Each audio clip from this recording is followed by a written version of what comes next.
Nothing can substitute for experience. You guys were prepared and ready to play in prime time in this moment, and a lot of people are not ready for it. And I tell people all the time, it's not always the younger, better, faster team.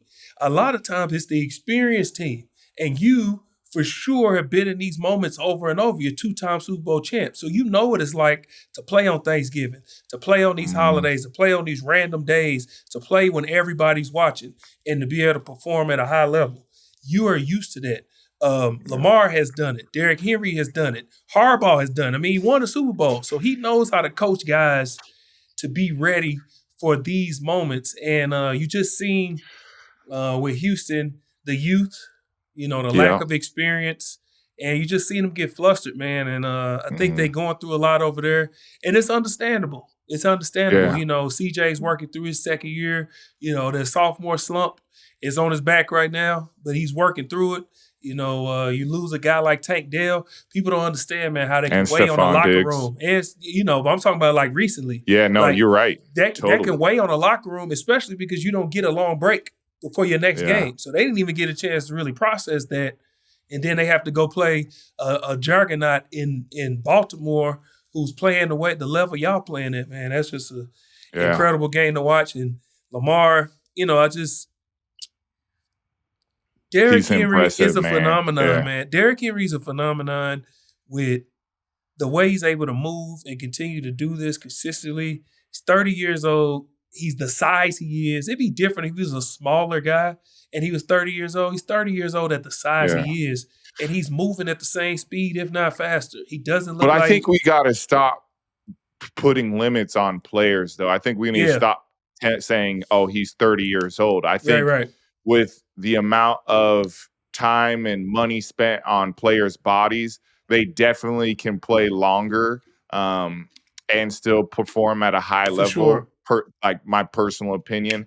But I think it's more of how teams manage players, like throughout the week, the stress level of practices, the leading up to the games. And then that stuff matters when you get, a little bit more experience in the league. And, you said something that hit me too, is when I first got in the league, when I was in Detroit, those players took, I'll never forget it. They took primetime games really, really sacred because they were in Detroit. Detroit didn't get a lot of games on primetime at the time. My rookie year, I believe we only played on Monday night, which was the first week of the season. It was electric.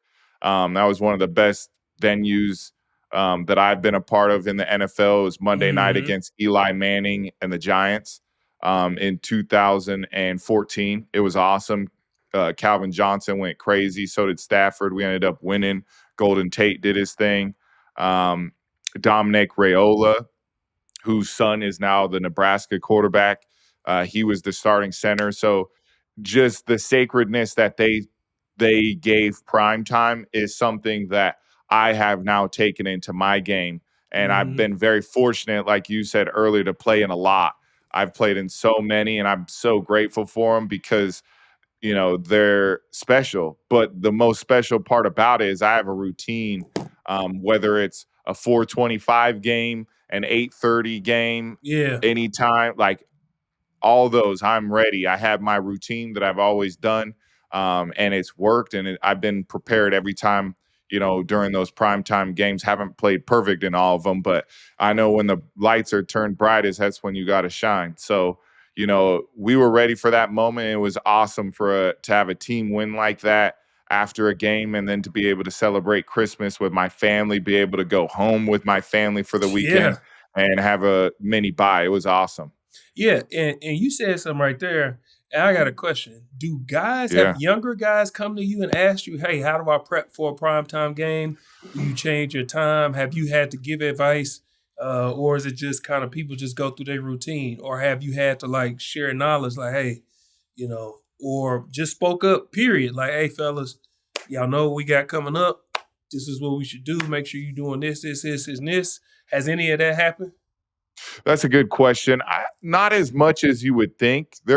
I think nowadays kids watch your routine more so than ask you. I don't know if they're like afraid to ask, but like it's funny. There is something about my routine that some younger players talk about where they said something and then two other players like jumped in and was like, yeah, I saw KV dude. Da, da, da, you know what I mean? And it's like, oh, they may not ask you what your routine is, but they are watching. And that's what I've noticed about the younger generation is they're aware of their surroundings and they watch. So it's better just to lead by example, which I'm cool with. I don't necessarily want to go out of my way like, hey, this is the best way, because everyone's different and not everything works for everybody. But if somebody can watch me do my routine and then pull Mm-hmm. something from my routine, I think that's awesome. One thing that I like about our group is before the game, we all, it's not all at the same time, but everyone kind of does the same workout routine to get Right. ready, pass rush ready. And I like that. And I appreciate everybody participating, whether you're there when, everyone shows up or you're doing it, personally. You're just getting that work in before to play. You developed your own routine, or you learned it while you was in New England or Yeah. Detroit? Well, I would say New England, Yeah. I developed the most routine with the primetime games just because I feel like we played like 8 every season plus Yeah, the yeah. playoffs. I felt like every game was a primetime game. It's like, oh my gosh, like give us a 1 p.m. game, Right, right. because you get that night with the family and it's awesome. There's nothing like a 1 o'clock win in the NFL where you get to sit back, watch the 425 games, watch the Sunday night game, eat food with your family. I think it's an awesome experience. Or go out with your teammates, enjoy yourselves a little bit after you had a hard fought win. There's nothing like that in the NFL. But I do have my own routine, and it's a lot of sitting alone in a room, Yeah.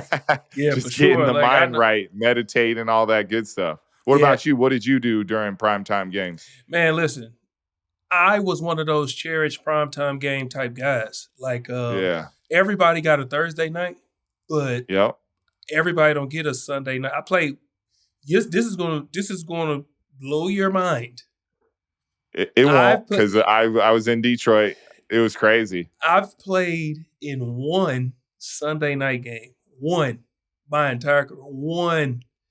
entire crazy. career. But what I did is I tried to overthink it because I'm such a fan of the game, and I'm such a little kid when it comes to the game.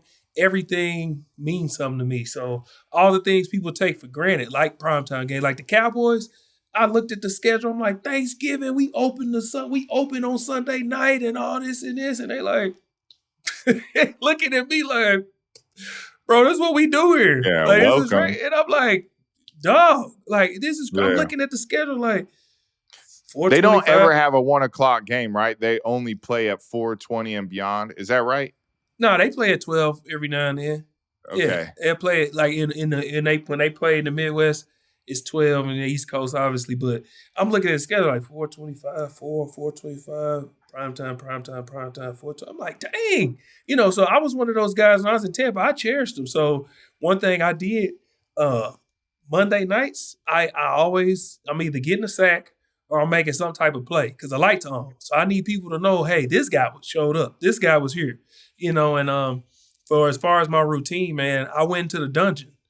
I would wake up. We had, a lot of people had meetings in the morning, and then I went and laid down, turned all the lights out, got under covers, and I just chilled till it was time to go to the game. Cause I'm like, I get real bad anxiety before the game. Like some people can go home and be around their families and then get up, get dressed, and go to the game. I ain't that guy. I Yeah. gotta get away from everybody.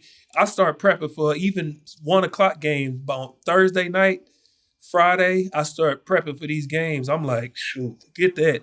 I start going to Yeah. my room. My kids knew, like, okay, if he disappears because he's in the room or he's in the man cave or something, he's prepping or something. That's just how I was. So I'm one of them get away from everybody type guys. Like, Yeah. and I Are you knew, do you have sorry to interrupt, with your anxiety, was it like to the point where I had a teammate that you could hear him throw up before every no, it wasn't game? that It'd bad. just be like, "Huh?" No, Yeah. no, it wasn't Yeah. that bad. It was just Yeah. like, it was more like nervous energy. Like I know I'm prepped. I know I'm prepared. I know that guy Yeah. can't do nothing with me, but I It's want to just the make sure it result. happens. Like, Yeah. and it goes away immediately. Like the best thing that can happen for me in any football game is a double team on the first play.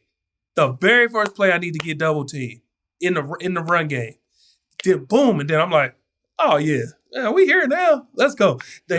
And that or no huddle. Then you forced to wake up. You know what I'm saying? Mm, So I'm okay with that. But yeah, man, that there's no experience. I mean, there's no substitution for experience, and you guys showed it. You know, back in the league, AFC North, you control your own destiny, and here we go, awesome. man.